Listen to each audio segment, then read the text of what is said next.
Joo.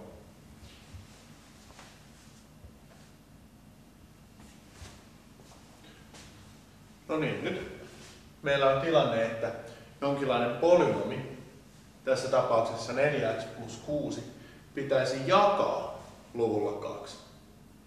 No hyödynnämme sellaista asiaa kuin jakolaskun osittelulaki. Ja tämä homma menee niin, että jaamme tällä luvulla 2 tämän polynoomin termeittäin. Eli jaamme luvun 4x, tai termin 4x, luvulla 2 ja luvun 6 luvulla 2. Kas näin. No. 4x jaettuna 2 on 2x. 6 jaettuna 2 on 3. Kas näin. Aika helppoa. No niin.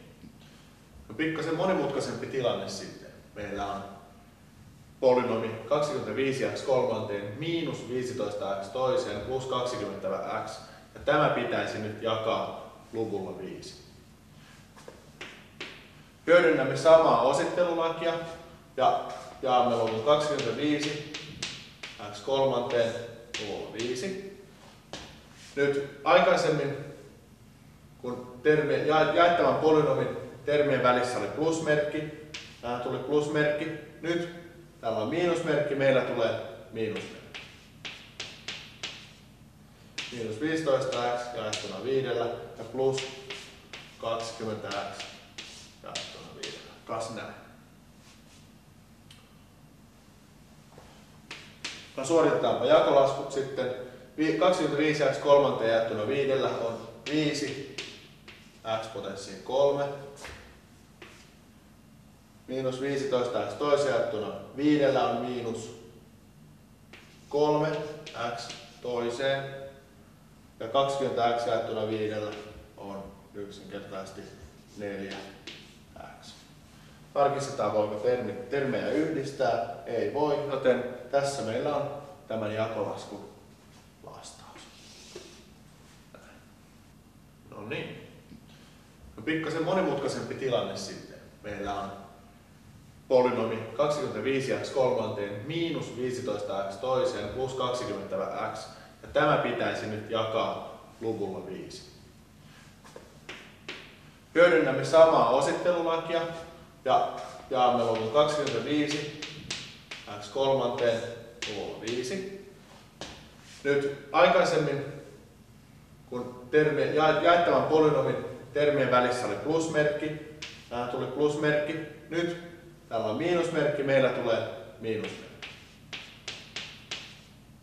Miinus 15x jaettuna 5 ja plus 20x jaettuna 5. Kas näin.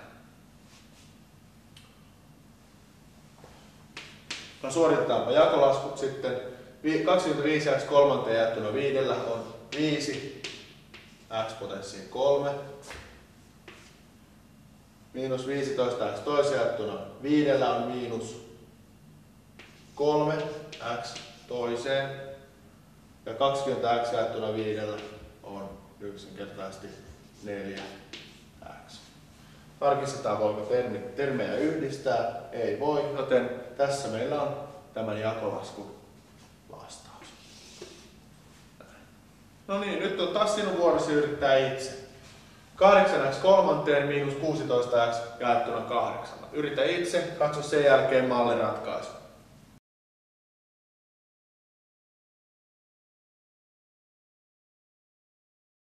Jaetaan polynoomi termeittäin luvulla 8.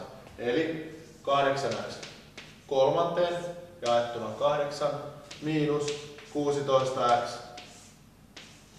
jaettuna luvulla 8. Kas näin. Suoritetaan jakolaskut 8x jaettuna 8x kolmanteen jaettuna 8, sehän on 1x kolmanteen, 4x kolmanteen, miinus 16x jaettuna 8, se on 2x. Näin. Tässä mennään vastaus. Hieno homma.